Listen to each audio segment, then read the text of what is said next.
Well, hey, on the let's try that again. I'll do the clap thing. I don't know if I actually need to do that, but today on the Music Money Podcast, I'm super excited to talk to my good friend, Chet Gass. Chet is a professional producer and songwriter based in Orlando, Florida. In his first year of pursuing producing as a side hustle, he generated over $30,000 in sales while working part-time, 10 to 20 hours a week. His latest work with Broadway star Michael James Scott, who is most known notably as the genie in Disney's Aladdin, landed him sync placements on Good Morning America, which were distributed across ABC's 100 plus local network affiliates, and more. Chet has worked with numerous well-established as well as up-and-coming artists across a myriad of musical genres from pop, bluegrass, funk, hard rock, and everywhere in between. Chet also spends a large chunk of his time producing and writing music for sync libraries, as well as writing or ghostwriting songs to pitch to popular recording artists. He operates primarily out of his small home studio in Orlando and works remotely with the majority of his clientele. Now, I have to add that what makes Chet super unique, and he wouldn't bring this up himself, so I have to do it, is his ability to play virtually every instrument really well. He is a smoking guitarist, excellent drummer. He plays bass and keyboards, and not only can he play every instrument, but he also understands music theory and knows how to apply that knowledge to help write better songs, including some of my songs. So welcome, my friend. How are you today? Good. Thank you for having me on. Excited to be here. Man. Yeah, my pleasure. So I got to start with saying this. So look, I feel like the term producer gets thrown around way too much these days. It's like anyone who can string together some loops in GarageBand, who has a homemade vocal booth in their basement, can call themselves a producer. Yeah. But I know that you're way more than a producer. So in your words, what exactly can you do to help artists with their music? So, I mean, I use, in the traditional sense of the word producer, like when I think of it, I think of like the guy in like the 80s, like when you would come into a recording studio and there'd just be the guy like behind the desk in the suit that's like, no, take that part out. And like that's like what they would do, and they would come in. So like the producer is kind of like, at least in modern times, has kind of become a catch-all for like, if an artist comes and they have, maybe they know how to play piano and they have like some chords and they have a song, but they don't necessarily have like they don't have the prowess to be able to like record the drums and like put it in and record the bass, and like they wouldn't even know how to like, or they might have access to that sounds on like a GarageBand or something, but they don't know how to like put it into a cohesive song. So I think of like a producer as someone who can fill in the gaps and kind of, especially in like a modern pop context, a lot of times, it's just a singer and a producer creating an entire song. So the producer is kind of like almost the band now. And there's also instances, obviously, when you're working with bands, then the producer is kind of more in the traditional role of kind of like honing and shaping the sounds and maybe finding people to, pepper in spots, if they're like, a song needs a string section, like they find the string section and they find someone who arranged the parts, or they do it themselves. Or, there's lots of stories of producers coming in and playing different guitar parts or drum parts or whatever in songs. And so, I mean, it can be a lot of different things. And I think that's the case that like, especially nowadays, it seems like a producer wears a lot of different hats, and they're kind of responsible for taking something from kind of like a demo quality piece of music into something that's like a fully fledged song with full instrumentation and effects and mix and mastered and the kind of whole nine. Okay. Well, I did mention that you do play a lot of instruments, so let's just run them down. What instruments do you play? I know enough of just about every instrument to make it sound halfway decent on a recording. And just enough to where I can throw a couple like licks in to where it sounds like I know way more than I do, but I really don't. And so like my main is guitar. Obviously I have like 7 of them back there. And I also play drums, which is why I have the electronic drum set. And I have this whole kind of little studio, which is also awaiting a bunch of treatment because we moved into a new house, and I have a whole bunch of treatment from GIK waiting to come in so I can mix and master and track and stuff in here. But I do the drums, the guitars, and then a lot of what I'm doing now is on the keyboards because I don't have access to like a steel guitar player. So what do? I have to find a sample library online of a steel guitar instrument, and then I have to figure out, well, how would a steel guitar like play in this bluegrass song over this passage? And then I have to find out a way to play it on the keyboards. So being a keyboardist, but thinking in terms of like playing it in a way into which each person like would play their respective instrument. Like if you're going to play a violin, you're not going to play it the same way as you're going to play a piano, because a violin can play like 2-3 notes maybe max. So those kind of three things, and then obviously the bass, is kind of, sometimes I'll record it on a keyboard, sometimes I'll record an actual bass guitar depending on the song. If it's a pop song, it's just a bunch of 808s. Mm-hmm. Sometimes I don't even play it. I just program it in. So those are the kind. I think those are the four bases that if you know those four bases, you can get like 95% of stuff done. Especially with nowadays when you can download sample libraries, and if you have a good MIDI keyboard, you can crank out a bunch of stuff that sounds indistinguishable to 99.99% of people. How much money do you think you've probably spent on plugins and libraries and things like that? Not as much as you'd think. I'm fairly savvy when it comes to like, I've definitely over the last year invested more as I've gotten more projects, invested back into getting better sample libraries so it sounded better. But it's kind of more for me than anyone else, because I think it sounds like 5% better, or there's like a little thing that library does that, the other one doesn't. But I mean, they're kind of cheap now. Like they're not that expensive. Like a good drum software like Superior Drummer 3 is like $400. Native Instruments Complete, to get that whole thing, which comes with like just about everything that anyone could probably need for the foreseeable future, unless they're really nitpicky like me, that it's like $1,000 or $1,500 to get all of those. And then you have like access to like I said, like 90% of what you would ever need. And there's like weird things like a steel guitar library, which I only mentioned because I did have to find one for like one song, and I paid like $100 for it. So it's like, it's just kind of like an ad hoc thing. And then plugins, you can spend as much money as you ever want to on plugins, and like the next iteration of what makes a 1176 sound like 2 times better. But I try to take a healthy dose on that. So I don't spend as much as people might think. Okay. So let's talk about your clients. I mean, who's the most typical client of yours, and what are they trying to accomplish when they come to you? So, I mean, a lot of people, when they think of like producers and like even someone who wanted to start out producing, might think like, how do I find, like, if you think like every person maybe wants a single, like you have to find a bunch of people to create a bunch of singles to be able to kind of create any kind of revenue for yourself, to be able to like keep the lights on every single month. So, I mean, the clients and stuff that I tend to try to work with are people with multiple songs, or people, or like production companies that have like a steady stream of clients, and they're maybe looking for more producers or more people to kind of distribute that work, or teams of people that have like a lot going on, into which they need like another person to kind of come on and tap into their team. That's where I've been able to find the most consistent work. And obviously I've worked one-off with some artists, but that's not really my focus.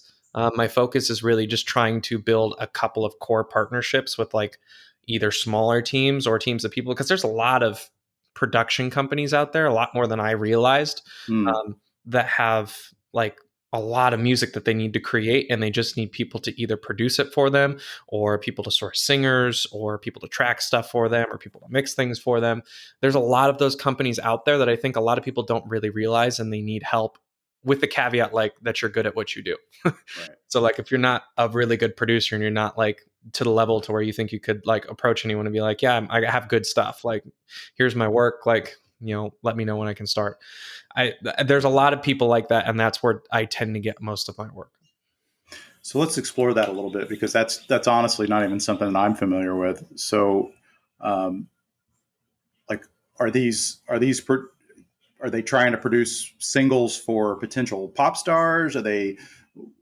What do these companies do? I mean, Well, I mean, I'm getting more and more into it. And I'm kind of understanding more about the world, because I am fairly new to the world of like producing as an actual career. but I was able to do pretty well for myself in the last year because I have a marketing and a business background, and that kind of made me savvy to the point where I was like, well, I could find all these people, or I could find like one source of people, like one source that maybe has like 10 songs a year or 12 or 15 songs a year. And that'd be a lot easier than finding 10 or 15 people to do one song. So Yeah. in that kind of instance, I mean, it's all over. The one thing I would say is that I think what a lot of people don't realize is the amount of like stuff that places like Netflix are like churning out movie content into which they need music for all that, in the world of like sync placements where you know they could sync 10 seconds of Shake It Off and pay like 100 grand to Taylor Swift, or they could go buy a song for 5 grand from some sync library, and they own all the rights to that song and they can use it multiple times in whatever show that they have. And if you pay attention to like any Netflix show, 90% of the Netflix shows, you don't know any of the songs that are playing on there, probably Mm. because they found them on a sync library, or they have some person that they work with that just did all the music for that show and they did it in house. Um, so in terms of finding those people, like what I would tend to do is like for most musicians, I feel like most musicians, if you're kind of in the world, like not counting like if you're in your bedroom just producing stuff, you're probably going to have to go out there and make some connections and network. But networking is a huge piece of it for just knowing people and finding like the 2 or 3 people that are like hubs that kind of know a bunch of people. Like everybody knows, I would say everybody knows at least one person that's like successful or who has made it, and however you deem like making it, it could be just the Mm. fact that you're like, doing it full time or whatever. And those people generally know a lot of other people in various areas. And so what I've done is kind of approach those people who, in my, quote unquote made it, and I'd say, hey, I'm a producer, I can do X, Y, and Z, here's my work.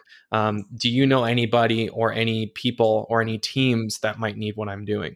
And generally that's been like the fast track way to getting things, as opposed to like setting up a website or setting up your Instagram post or setting up like a Facebook page and like doing it the old fashioned way of kind of like the digital, like pounding pavement, knocking on doors to try to find people to come in to hopefully be able to then pitch them and then hopefully be able to make enough money to actually do one song. And whereas if you kind of just, it's kind of like skipping the line or getting like the fast pass at Disney, where you can like just find someone who's plugged into that world, even if they're not directly plugged in that world. If there's someone who knows a lot of people, generally they can introduce you to someone who can introduce you to someone, or they have direct connections.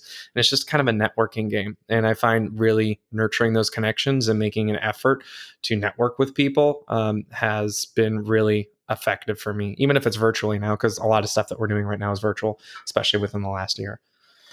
So, but you also, and I probably would be, I would definitely be remiss if I didn't tell a little of the backstory here. So Chet and I actually played in 2 bands, actually 3 if you count the very first one. Okay.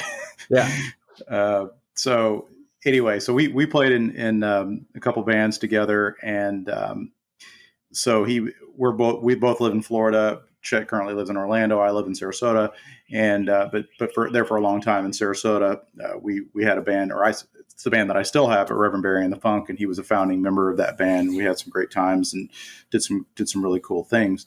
And then what's it been, 2 years ago, I I'd think say. so. Yeah, just about. Yeah. Chet moved to Los Angeles, which turned out to be not the most. None of us saw it coming. Obviously the whole pandemic happened, but I'll let you tell that story. But I do want to. I think it would be good for us to kind of explore that Los Angeles connection. Is that how you made a lot of these connections, or?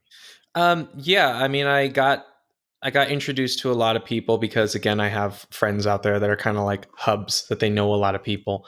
Um, like one of my good friends, Ryan, knows a ton of people. He's like one of those guys. He's like your classic, like, I know someone in every kind of niche of somewhere.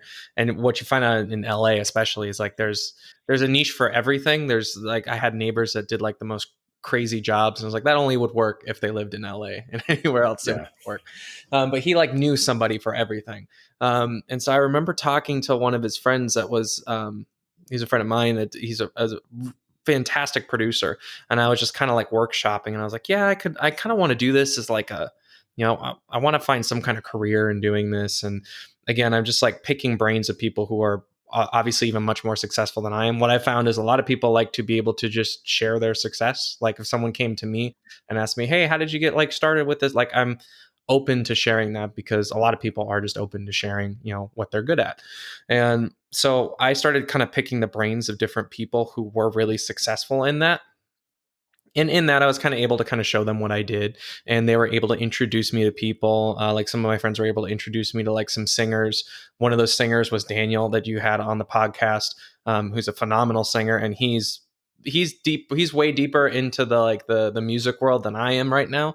And I look at him as someone that I even bounce ideas off of, and I go, "Hey, man, I want to get more into this. What are like the next steps?" Yeah. So I try to find people who are a couple steps ahead of me. Either it's going to be really hard to find someone who's like a million steps ahead of you and then be able to download all the answers, but it's a lot easier to find someone who's like, I don't know, 5 steps ahead of you. Like if you're trying to find one client, maybe they have like one client a month and they can show you like, oh yeah, this is what I did to get one client a month. And then you get to that point, then you find the next person who's got like 2 or 3 clients a month. And so a lot of that was like just kind of crowdsourcing those ideas and understanding that there's like production houses and there's teams of people that work with teams of like small teams of people to produce large amounts of volumes of content. And I'm even learning more and more about this stuff every day, where I just heard something from a friend that he worked with a producer that did like thousands of songs in 1 year. Like his team did like thousands of songs. Last year I think I worked on like maybe 30 songs, and that was like, yeah, it felt really good to work on like 30 different songs. And then you're like, someone worked on 2,000. Like, okay, never mind. That's insane. Yeah. Well, actually, a good common friend of ours is Scott. And Scott, is my audio on? Yeah. Okay. It's weird. It's not really showing up in the little Yeah. timeline thing I here. see it. Okay, cool. We'll edit that out. Anyway, so yeah, we have a common friend in Scott who, during the pandemic, he works for the largest sound company in the world, traveling the world, touring with bands. And then all of a sudden he didn't have any work. So he was actually able to get some engineering work for a very well-known producer that I won't name drop. But and I remember talking to him one day and I was like, so what do you do? He's just like, well, I spent a lot of time like listening to 15 different kick drum sounds and editing the one that, and it takes me hours and hours, and I send it to him, and and then he inevitably picks the first one. I'm like, really, man? But I just spent 3 hours doing 15 more of these. But but I got that idea. I was like, oh, okay. So he's like, yeah, I'm just part of a team that's working on putting all this stuff together, because, especially with a finished product, especially for some of these like pretty big time pop artists that he's working with, it's a very tedious project. All overall, there's a lot of work that goes into it, and it just makes sense that, because me with my marketing background and, working with web designers and all this kind of stuff, it's having a team is just part of any business. And I guess I think sometimes we have this idea that, working on music, just to, it's like just some guy and an engineer that's like making everything happen. And I think there's some of that goes on, but definitely not if you're going to crank out thousands of songs a year. Yeah. And like, I mean, to give you an example, like if I'm producing, like the way that I see the timeline is, I get the finalized song, like the lyrics and the chord structure and everything. And we have like a map of like a guitar and vocal or piano and vocal or whatever. And then from there, we build like the drums and the bass and the synths and the guitars and the whatever else you need to put in there. Did my video just freeze? That was weird. Well, anyway, so you pile in all the guitars and the video or the bass and the drums and everything like there. And so you have that, and then you have the production, and then you track the vocals, and then you track all the vocal overdubs, and you do all the production there. And then like what a lot of like a big step that I kind of didn't realize that was a big step is one, you're tracking all the vocals, comping all the vocals and picking the best vocal takes, which is something usually the producer and the artist will sit down and do together. But then it's like time aligning all the different vocals, which is something that's now you can do. You couldn't do in the old days of reel-to-reel tape, but you can take a vocal that's here and a vocal that's here and put them like this, and then doing the melodyne or the auto tune or kind of whatever you call it, and tuning all the vocals as much or as little as you want to. Most pop songs and most kind of songs now do a pretty heavy dose of, usually it's Melodyne is the software that you do to do all that. that's kind of like a lot of the tuning and the comping and like there I've found that there's people that just do that and that's their thing. And I personally myself, because I hate doing that and it takes me forever and I'm not good at it, I'm trying to find people to do that, as I'm like, listen, I have stuff, I don't want to do this part because it doesn't make sense for me to focus on this. I could do more projects if I just did the stuff that I'm really good at. And then, and like the mixing, like that's another thing that's been outsourced from a long time ago. It used to be the case that mixing wasn't even a thing until I think Bob Clearmountain was like the first guy that was like the mixer that like came in and like mixed a song. It was just like a guy that sat behind the desk and like you made your recording and then it popped out the other side and that's how it sounded.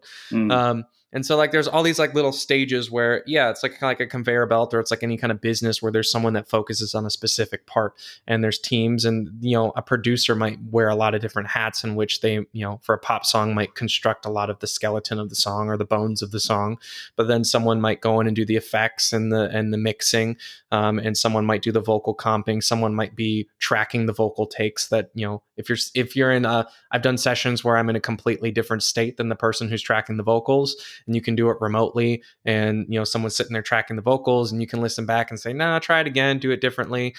Or you can just have someone else track the vocals completely and send you the finalized thing, and then you can tweak it and give them a couple notes. It's about optimizing the process, about like what works well for you. And obviously for me, being part-time and kind of starting off with it, I'm doing a lot of those things myself, but I'm getting to the point to where I can start to offload some of the things that I know that I'm not good at, or just makes more sense to have someone else who's faster and much better suited at it than I am to handle some of those pieces.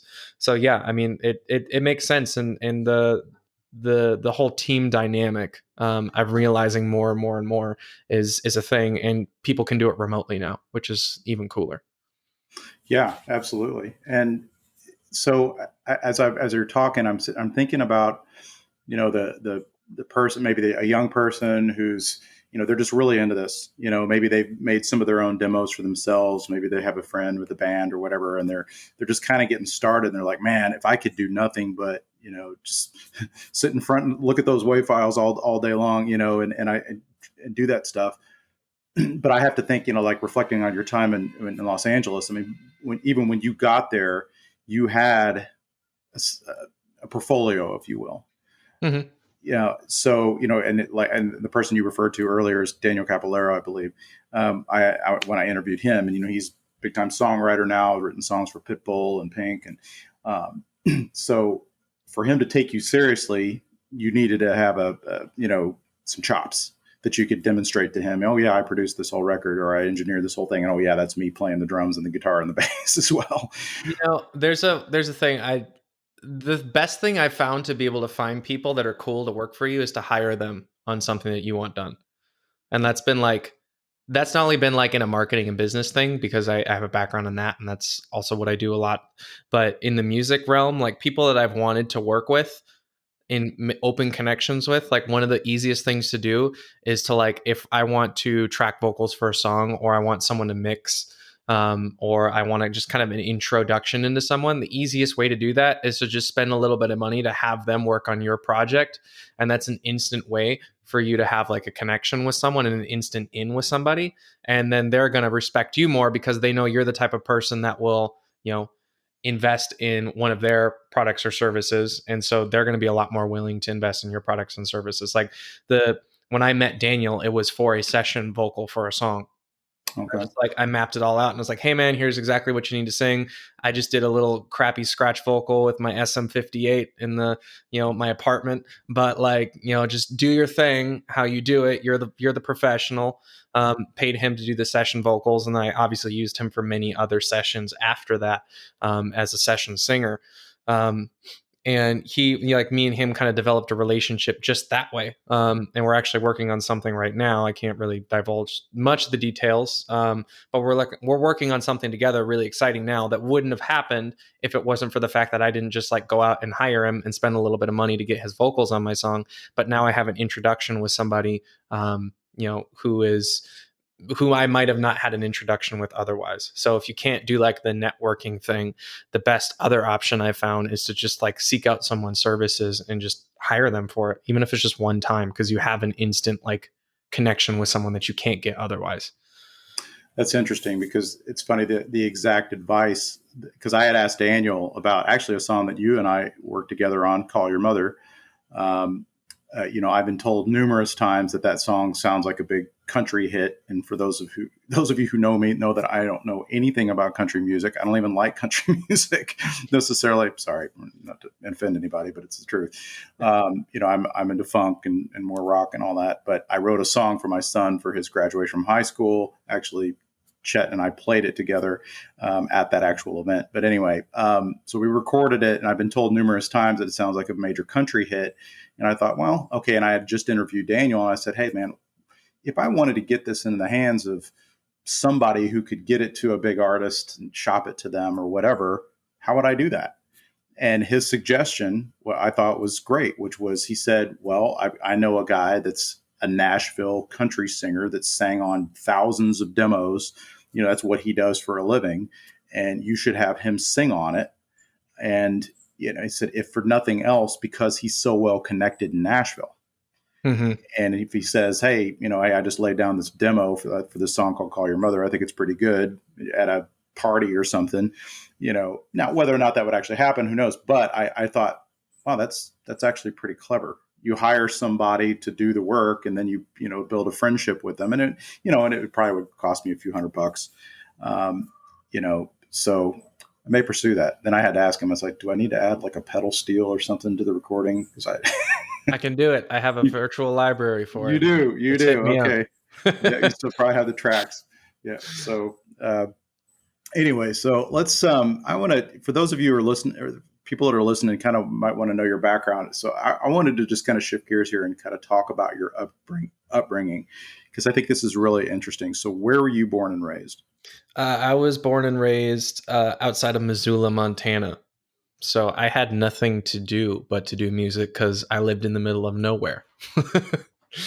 Okay, and I have to ask you this. You've probably been asked this before. Have you ever seen the TV show Yellowstone with Kevin Costner?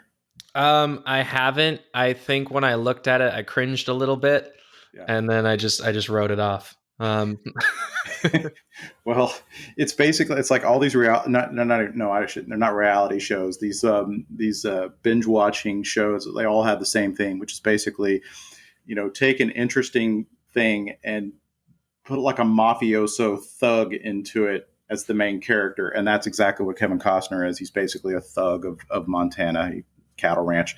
I thought the show was actually pretty good, but it's completely ridiculous, and I'm sure it's why it's cringeworthy to you. But so you had told me a story one night on the way home. Not even a story. You just kind of told me one night about kind of like what was life like, not music wise, just growing up in Montana, and I don't know, like killing the elk for the.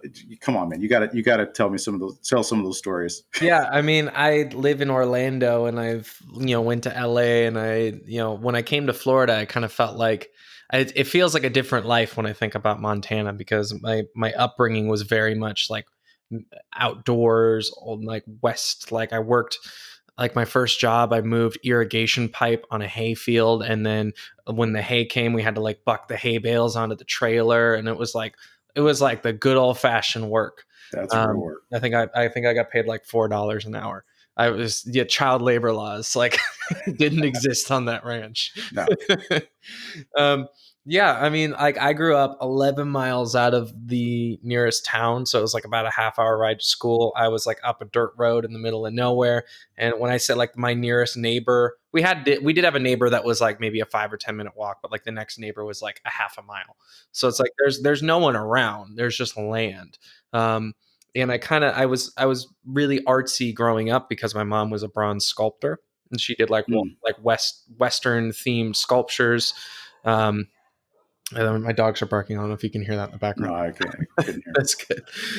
So I kind of grew up doing artsy stuff, and I was always like sculpting and doing things. And my dad was like huge hunting, fishing, and he was like, "Come on, let's go like shoot deer with a bow and arrow." And that really didn't appeal to me. I did it anyway, but it wasn't like really something that was like, yeah, that's what I want to do with my life. And I kind of getting drawn back to the artsy kind of thing. And I would always draw and paint and sculpt and things like that. But it's not until I like found music in like high school or grade school band, I picked up the saxophone because that was just the instrument that they like chose. They were like, okay, Mhm. you're you saxophone, you trumpet. And I was kind of bummed because I wanted to do drums because that sounded really cool, which is probably why I learned drums, is because I always thought it was cool. So I learned music that way, and I kind of like I found that like that was another art thing that I could do that like really excited me. And I got really invested and I started learning other instruments. Like I learned the keyboard in the pep bands. So the pep bands that would play for like the basketball and football games, they didn't Mhm. have a bass, but they had like this old like Casio keyboard, and it was connected to like this stack of like 18-inch subwoofers. Oops, Nice. bump this. It was like attached to this like massive stack of subwoofers. Well, Nice. let me tighten this up. That's I all right. bumped it and it fell. Here, I'll pause the recording. All right, you're on. Yeah, so like I learned it on this old Casio keyboard that was connected to like this just stack of like 18-inch subwoofers, and so like when you pressed a note, Nice. it was just like boom, and it would just like Yeah, man. vibrate the entire thing. You felt the power of the bass. I get to feel that every gig. That's why I've got an Ampeg. I mean, come on. And a Yeah, five string. yeah, it was my first intro into that, and I was like, "Oh, this is fun." But then I sat by the drummer when I played that, and I played all the little parts on the keyboard, and they weren't really hard. I was like reading the tuba parts, so I kind of like learned how different instruments work in a context of a song. And then I was always sitting right next to the drum set guy, and I always really wanted to play drums, and so I would just like sit there and I'd watch how they played drums when I like memorized the songs. And then when I had that, then I learned like then I remember I set up like this thing of like cans in my bedroom, and I had Lincoln Logs as drumsticks, and I would just like bash out drum beats because I was like, I'm gonna play the drums, damn it. And like eventually I got a drum set. And when I finally got the drum set, I was able to like, start learning how to play drums. And then I learned and I picked up guitar, and then it all kind of like I started learning how different instruments interact within the context. And actually from there is when I got my music teacher had a kids CD that he wanted to produce, and he needed someone to produce the music for it. And that was like my first like intro into producing when I was like 15. And he's What? like, yeah. And he was like, okay, so we're going to have like, this song is going to be like, I need like a baritone sax, or I need like a xylophone. And it was like, it was kids theme. So we had like weird little sounds and things. And yeah, I don't know what happened I don't know what happened to most of those songs. I've tried to find them. So, did he have some sort of multi-track recording, or did he have software? I don't know what year that would have I been. had it was like right when you could start doing it like from a home computer. And so I had a home computer that could barely, like, it was like smoking when you like recorded stuff into Yeah. it. And like I there was a point where I was like recording and I didn't have any microphone, and I had like the headset microphone that you would plug into the phones, Yeah. like an actual phone. And I remember taking that microphone and plugging it into my computer and setting it right next to the speaker so I could like record something.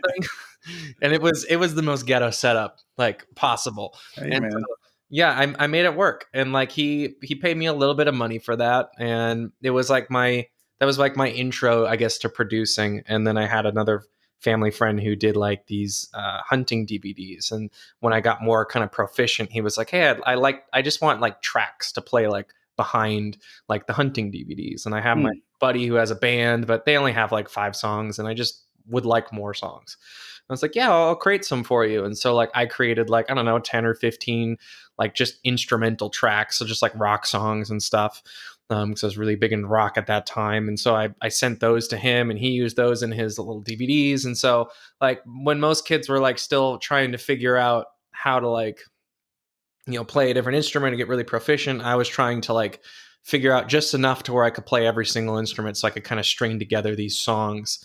And I guess really that's kind of why I got the way I did in terms of like really learning a lot of different instruments and how they all play together, and just knowing enough to be able to throw a track together and have it sound halfway decent. Well, and I think you had told me a story one time too about your dad, about, because you were still a teenager and you were still interested in, in video games and Yeah. stuff like that. And then at some point he put the kibosh on that.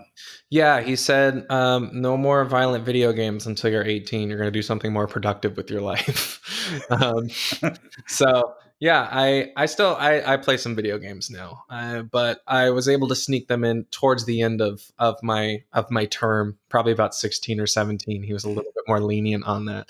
But yeah, it was like I didn't have that time to just like sit at home and like fart around on Minesweeper or whatever it was that I was playing, and so I had to find some way to like fulfill my time, and that's kind of where I turned into music and really started taking it seriously. And that's kind of when I started picking up all those instruments and doing the kit seeding and all that. Well, that's interesting because I've never heard any of these stories. So you actually had like projects to work on because you never played with a band, right? Like in Right. a rock band in the garage. Hey man, No. we're gonna play some covers and we're gonna go get a bar gig somewhere. You I didn't had a have that. Yeah, I had a friend that was a drummer, and I remember for the longest time we were trying to find someone to play bass. We found this one guy, and he knew like 4 notes on bass, and he lived like 3 hours away. And I was like, good enough. And we did a couple of like just like in the garage rehearsals, and I was like overjoyed. I was like, oh Yeah, my god, this is what a band feels like. yeah, Because my only experience with band was like elementary school or like high school and stuff, and doing like the pep band, but that's not band. It's not like no, a rock band. So yeah, I was craving that, but I wasn't able to do that. So I had to recreate it kind of myself because I didn't have anybody to play the bass or play the drums or do anything. So I was like, well, I'm going to have to figure it out myself so I can make my own little band here. And I also like wanted to record my own songs. And so I had to find ways to do that without having all these other people to do the parts. So I had to just figure it out myself. okay, okay. So let's fast forward a little bit. So you ended up moving to Florida. Your whole family did, and you were still pretty young at that point, right? Yeah. Hmm. So what happened there? My dad bought a fishing charter business in which I also did a weird job where I was the first mate on a fishing charter boat. Also, I found out I got really seasick on the ocean. So that wasn't a very fun job for very long. I had to basically bow out because I was like, when I'm vomiting on the clients, it's not a good look, apparently. So yeah, I had to bow out of that. And so when I kind of got involved in like jazz band at that point, because I went to a school for the arts in Palmetto, Florida, Manatee School for the Arts, and I got involved in like the jazz band, and like that's kind of when I got exposed to like music theory and like other things outside of like the narrow type of music that I really listened to. I didn't listen to a lot of different types of music. I was really big in like 80s rock, like 80s glam metal and 80s like hair metal was my thing. Yeah. And that's when I got like, they So were that's like, you got the shredders, man. That's where they got the shredding guitar. If you're going to play guitar, I mean, come yeah, on. exactly, and that's probably like what my dad and everyone listened to, and so they're like, yeah, this is what guitar is. And then I remember joining the jazz band because I just needed like another period. And he's like, you play guitar, right? And he's like, yeah. I was like, cool, you're gonna play the jazz guitar. I was like, I don't know how to do any of that. Like, I can barely read music. I can. And he's like, well, you're gonna learn. And yeah, I kind of was like a baptism by fire there to like figure out like, oh, like how do chords get structured and all these weird jazz chords and harmony. And I but then I started getting really interested into it because it's like something that is a completely new world that I haven't heard of before. Mm. It's not like a 5 chord rock song where all the chords are just power chords and it's much more nuanced, and there's a lot of different stuff there. And then that's, I don't know, from there it just kind of grew into other different various styles that I just got interested in. But that really kind of opened the door to like, well, like funk music and soul and all R&B and everything there.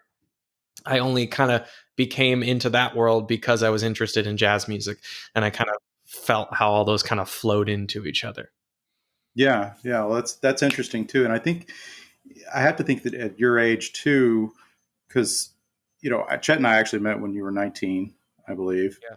Yeah, and so streaming was around at that point, right? I mean, that's was it I don't know. YouTube was a big thing because the point I'm trying to get at is that me growing up, to experience new music, we had mixtapes were actually a thing, kids. We actually had these thing called cassette tapes, and you would make a recording. You would, if you really liked a girl, you would make a mixtape for her. Which I made some excellent mixtapes for my wife. I'm sure she still has them stored somewhere. But anyway, but that's how you, a lot of times you would discover new music. And I think about sort of the new generation of people that have grown up with streaming or even just YouTube, where there's tons and tons of music that you can listen to. You can pull up anything and listen to it. And so for an adventurous musical mind, I have to think, so you're getting exposed to jazz, and then it's just maybe with YouTube's like machine learning, it's like, oh, here's Earth, Wind and Fire. Or you're like, well, they're sort of jazz, but man, it's got a better beat. I don't know if that's how it happened, but it's kind of cool how that one thing can lead to another. And so did you never actually perform in front of people until you got to that school?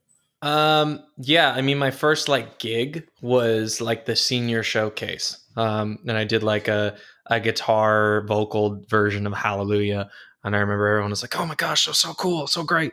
And I was like, "Oh, this is what it's like to like perform." Well, actually, no, I had another instance there. It was actually the most rock star moment I ever had was when I was like 16.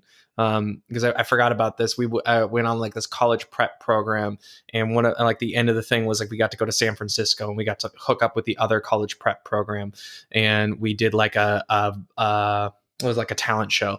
And so we all like came in and did like our own things, and they had like a little talent show at their school thing.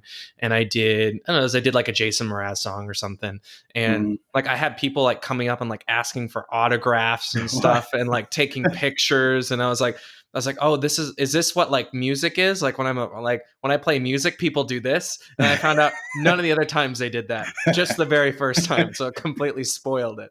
Yeah, But especially yeah, when you're in a wedding band with a bunch of old dudes. It absolutely doesn't happen then.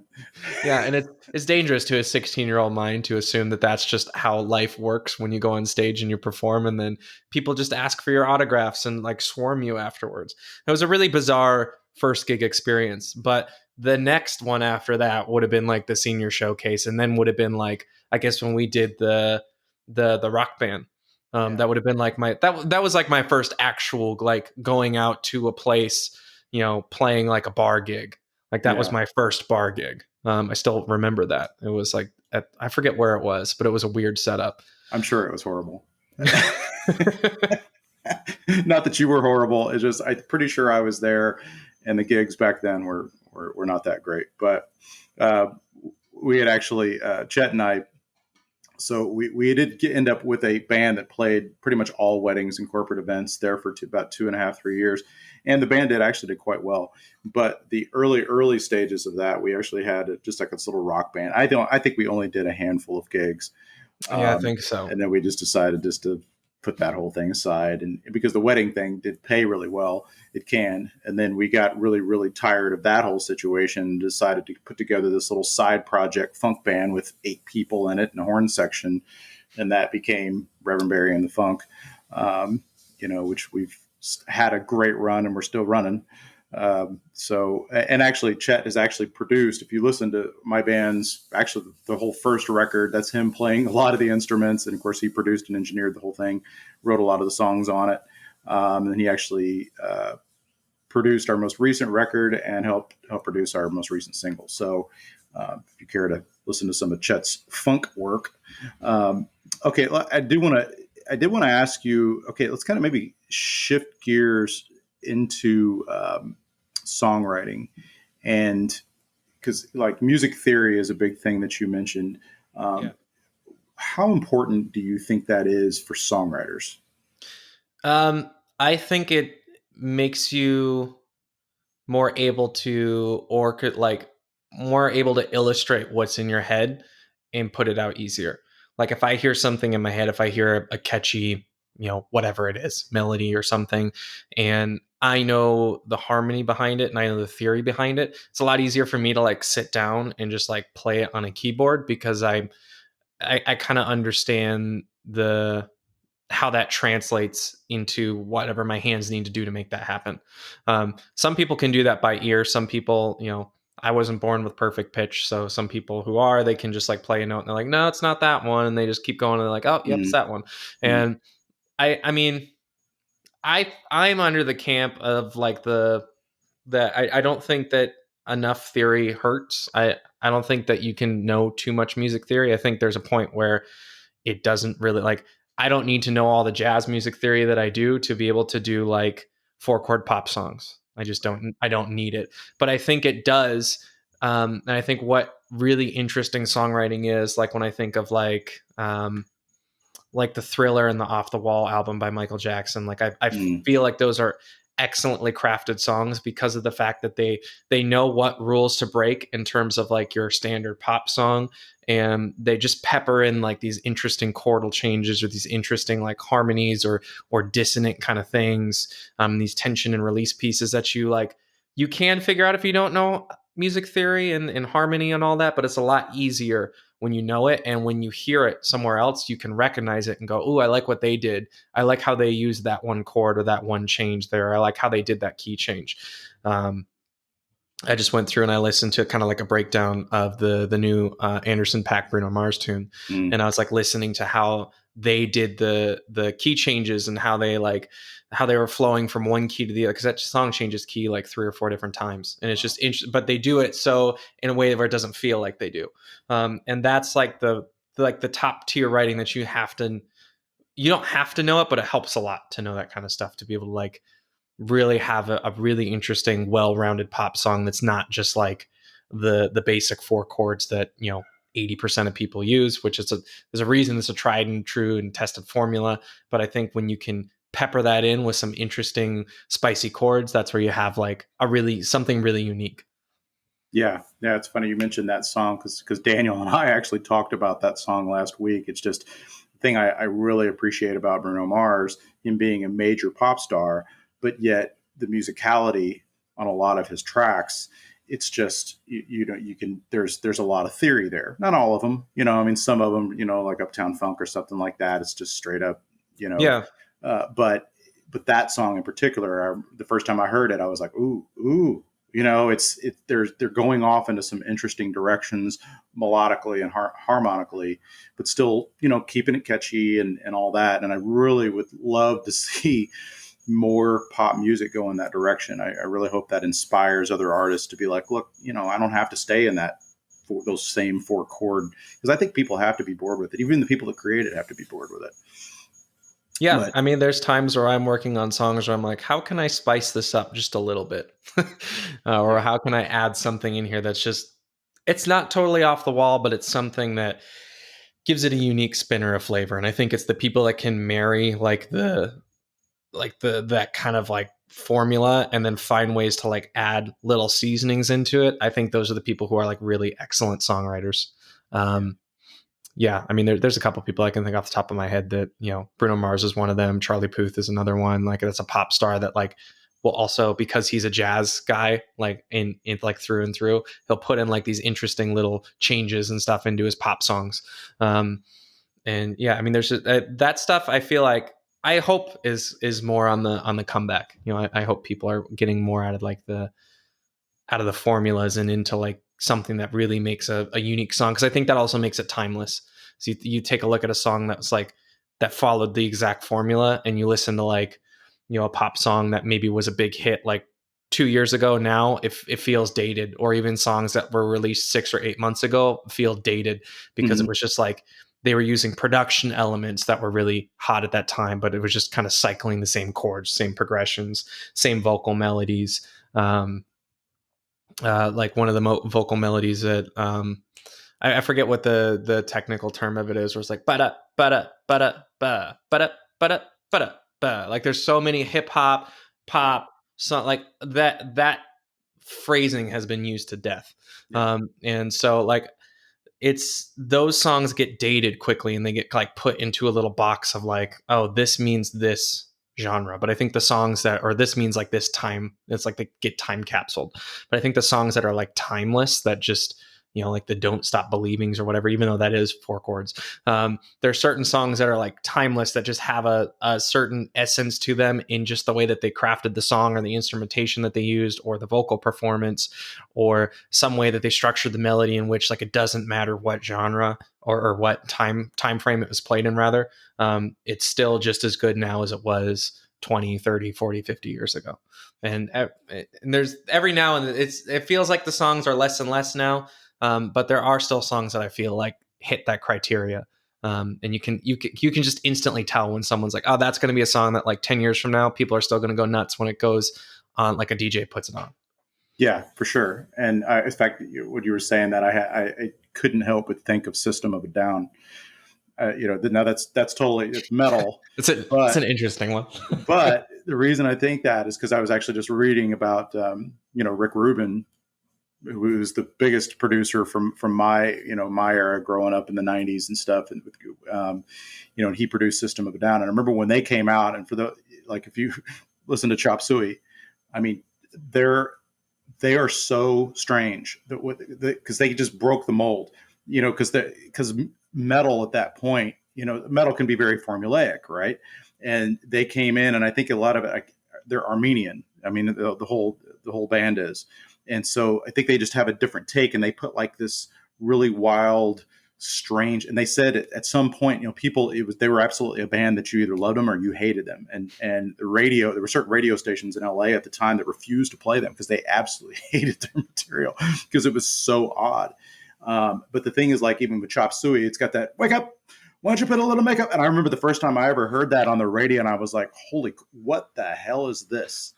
But it grabbed my attention, and then it gets to that chorus, the self-righteous suicide, yeah, and Yeah. which is a great melody and it's a great harmony, and it has it's actually kind of sweeping, almost dramatic kind of thing, and that song takes you on this huge ride, and then it goes into the metal part, and it's like, and I listen to it when I work out on certain days, and it's just like I can still just rock out to that song. It's just, but even still, sometimes when I hear it, I'm just kind of chuckle to myself. It's like, it's so weird, but it's wonderfully weird. It's one of those things. Yeah, So, and it's just like it doesn't necessarily, like when I say like, oh, you putting in spicy chords and things like that, that's one way to like meet that criteria of like how to make a unique song. But there's other ways, and like the instrumentation, the deliverability, the deliverability of whatever you're doing, like with the production elements or the vocal performance or the use of space. That song is like a perfect masterclass in like the use of spaces. Wake up. And there's like nothing happening for like yeah, big sections of the song where you're like, what's, and it's like, it's go, stop, go, stop, yeah, go, stop. And then yeah, it goes. And it's weird. And like, there's people that do that and they do that really well. And it's like there's like it's like spices, you put in a little bit of this and a little bit of that, and then you have something that's really unique. And it's where I think it's those songs that kind of break that mold, but they know how to break it, but they know how to break it just enough to where it's still like commercially viable. Like, I think Bruno Mars is great at that. Like, he brings the old elements, but he makes it modern and he still makes it commercially viable to nowadays. And that might even just be like the mix, like the last song, the Leave the Door Open song. That song is like almost like straight up. So like there's nothing in that really screams modern, except for like the mix. Like, it's super upfront. The bass is super powerful. The vocals are really wide. There's a big vocal production. Like, they wouldn't have necessarily done that in like the 70s to that extent. And the mix would have been different, but like everything else in that song like harkens back to like old 70s kind of style things. But it was just enough, like they'd added just enough to like bring a modern flavor to it, and now suddenly it's like a new unique thing. Taylor Swift does great jobs with like making just unique great pop songs that are like formulaic, but they're crafted in such a way that like if you put them on 10 years from now, it's still going to be a great song. yeah, for sure. So one of the things too, I was going to mention, like when the pandemic happened and all of a sudden, like every other band in the world, we found ourselves for the first time in 8 years without any gigs. I had time on my hands, and I really started reflecting on, on my songwriting and thinking about, one of my favorite songwriters of all time is Jeff Lynne of Electric Light Orchestra, which is, most people know Mr. Blue Sky, but ELO also had a ton of other hit songs. And I just, some reason, I was just listening one day and I thought, I want to be able to write songs like that, but I don't understand why I like these songs so much. It was like, and I knew it was a theory thing. And so I had the time and I just kind of tried to dig in and go, what is going on here? Why do these harmonies and these chord changes appeal to me so much? And in fact, I even think I sent you a message and I was just like, what's happening here, man? Help me out. And you gave me some pointers and told me about borrowed chords and all that. And I started kind of researching that. And it's I actually wrote a new song that you'll I'm sure you'll hear it soon, that has a lot of those types of chords in it. Not that I want to sound like ELO. That's not it at all. I think I made it work well with our style. But I brought that up only to say that you can do that if you're if you have that process, and like I want to be able to write a song like that, but I don't even know what's happening. I want to learn what's actually happening musically, so I have the ability to understand it. I mean, the nice thing is, like, I do that with production and I do that with songwriting both. Like, there's tons of people that I follow on YouTube. Like the only reason I bring that up is that song is because I forget the guy's name. I think it's Charles something. He's like a jazz piano player, but he'll go and he'll break down songs and be like, here's why I like this song, or here's why this song is good, Mm. or here's why my opinion is this song is great. And like he was just like going through the changes, because like I could sit down and I could figure it out, but it's a lot easier for me to like watch a 5-minute video where he's like, oh, it's this chord, and then he goes to this chord, and here's why I like that. And like when he like, but there's people that'll break it down for you and it's free. Yeah, And that's you can cool. understand it. And like the production, like when I was learning pop production, I didn't really know how to make pop songs. Like I that wasn't the world that I grew up in. I don't know how to like do like EDM and dubstep and like house music, and like that kind of style was like foreign to me. So what I started doing is I just started going on YouTube, and I started finding people who did tutorials or production breakdowns. There's bands that'll even do production breakdowns of their songs, and like, yeah, this was a weird sound that I found on Splice, and then I chopped it up, and then I did this to it, and I put this effect, and that's the sound that you hear. That's like the characteristic part of this song. Um, and there's so much gold there to be able to like figure out how to do something. I even learned how to put floors in my house from YouTube. Yeah. You know, Oh, I know. It's amazing. it teaches you, and so there's people out there that'll teach you how to do that stuff, and you can, and even if you want to go through like more of a course style thing where someone, you pay for a course, and I'm a big fan of that, and because you can get all of your information at one place rather than trying to cherry pick it. Sometimes it's hard to do that with YouTube. But I mean, if you want to, just like anything, if you want to be better at it, there's people out there that are really good at that, and there's definitely things that you can take away from them and just figure like, oh, I like this one little thing from that song. I'm definitely going to borrow that minor third chord change that they do in the pre-chorus for Leave the Door Open, and I'm going to put that in my next song that I do, where I'm just going to jump up a minor third into a chorus, and then I'm going to find some way to lead back it to another key change for the pre-chorus or whatever it is. So like I like just like downloading that stuff and like picking the things that I like and kind of like putting it in like a folder in my head of like, oh, I could take this from this song or this from this song and like inject it, and like it's like a little formula thing that works really well for that song, but you might be able to inject that into your song and make it something unique. That's something that people haven't heard of before. So I like doing that. And then on the lyric side, I like telling stories when I'm doing songwriting. So I like to have some kind of thematic thing that's going out through the lyrics. And I'm big on like cadence and what words fall where, and not so much like on the rhyming, but just like like vowel sounds feel right for that lyric or that time frame. Um, and like telling a story and kind of like painting a picture with lyrics, as opposed to just like kind of putting in lyrics that just kind of fit and they're like, oh well, it fits. It's about love. Yeah. It's a love song, like 99% of everything else. So like you can still do that, but I still like peppering in like little things. And you know I'm not that good at writing lyrics. There's people that are much better and more fluent at it than I am, but those are things that I like, and I'm getting more into that because I've kind of done the theory route. Now I'm like, okay, well, what is it about like John Mayer that makes him such a great songwriter? Even if these Mm. songs are theoretically, some of them are fairly simple, but like how he paints the lyrics and how he paints the story is like, that's what people are singing, and those are the things that stick in people's head just as much as the melody is. And so there's like interesting pieces there that I'm always like, oh, I need to get better at that. Let me figure out like, let me read lyrics to songs. Let me, do whatever I need to do. Let me find vocal melodies that work. So it's just a constant, like for me, it's just like constantly pulling what I like and putting it like in little folders in my head so I can use it later. Nice. Well, I'll tell you what, we've almost been on for an hour, my friend. I wanted to kind of, so if someone had wanted to reach out to you, like an artist, I mean, will you still work directly with artists? Yeah. And what type of projects do you prefer to work on?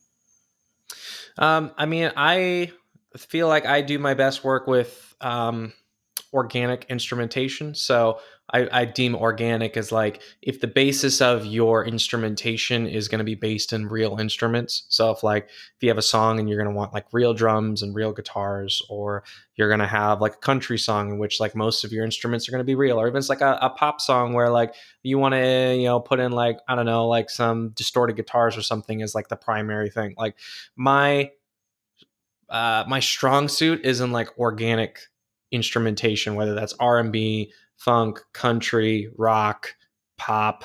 You think of like pop from like the 2000s when it was like a little pop rocky. They always had like real, like mainly like real instrumentation, and like indie, folk, all that kind of stuff that really relies on like real. Like when I think of real instruments, I'm not saying like, like it's not like just synth stuff, and it's Right. not just Right. like kick drum, kick drum, kick drum. Right. Um, there's a lot of people out there that are really good pop producers and probably a lot better than I am. I'm not saying that I can't do it, but I think that's like where I'm finding myself gravitating more towards. Like if I can like find a way to like pigeonhole a string quartet into a song, I'll probably do it. Oh, yeah. Yeah. Okay. So, and are you, I mean, is it just like demos, or and can you explain really too the difference between a demo and an actual, like a finished product, a single? Yeah, I mean, it just depends on how finished you want the demo being. Some people they want a demo where it's like I want a vocal and I want a guitar, and maybe there's like a drum set in there, maybe there's like a bass or something to like kind of give it a little bit of change. A lot of production is making and introducing new elements to make sure that someone listens from the beginning to the end.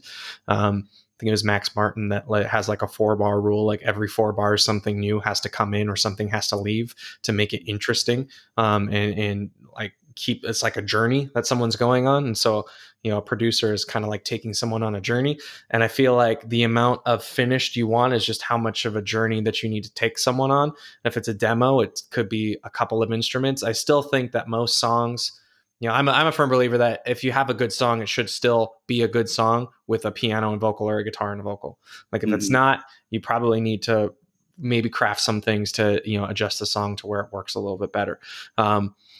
But a finished product is like, what is there anything left that needs to be done to make the song feel more done?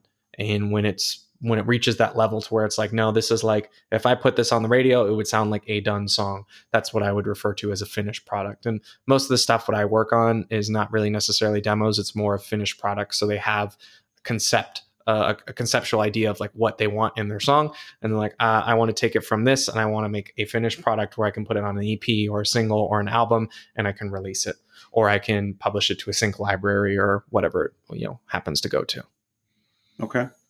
And then, do you have availability for like you said, production companies that are interested in having you do work for them, or?